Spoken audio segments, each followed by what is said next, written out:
I want to tell you about crystals. You might be surprised to know that a crystal isn't an expensive piece of glass or a chandelier in some fancy dining room.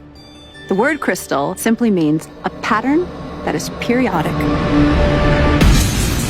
Look at this checkerboard pattern. See how it continues to spread out infinitely in each direction? That means it's a periodic pattern.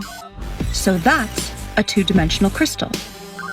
This is another two-dimensional crystal.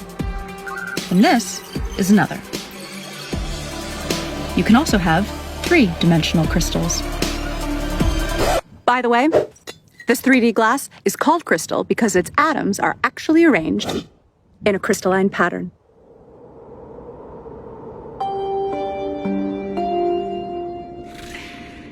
So, see how I'm projecting this three-dimensional crystal to a two-dimensional image on the sand? See how the 2D projection looks distorted because of the angle of the projection?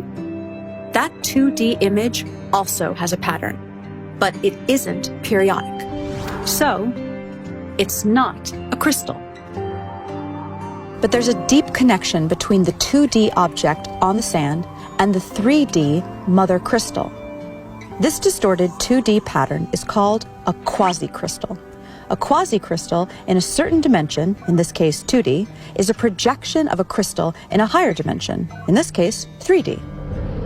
A group of physicists in Los Angeles is working on a new physics theory where a particular 8D crystal, yep, that's right, an 8-dimensional crystal, is projected to 4D at a very particular angle, which forms a 4D quasi-crystal. And from this 4D quasi-crystal,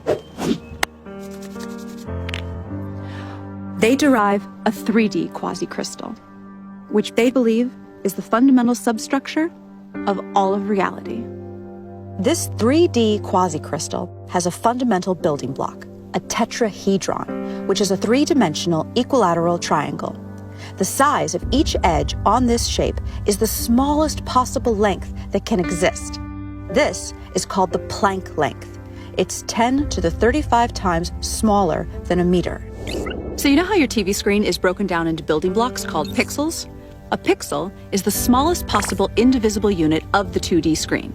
So think of reality as your TV screen, but in 3D. And think of the tetrahedron as a 3D pixel, the smallest possible indivisible unit of reality.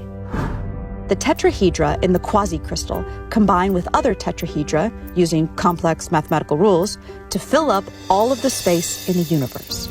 Each tetrahedron only has a few specific states in which it can exist at any given moment. And because of the rules of how these pixels connect to each other, if one tetrahedron is in a certain state, this dictates the states of many other tetrahedra throughout all of space.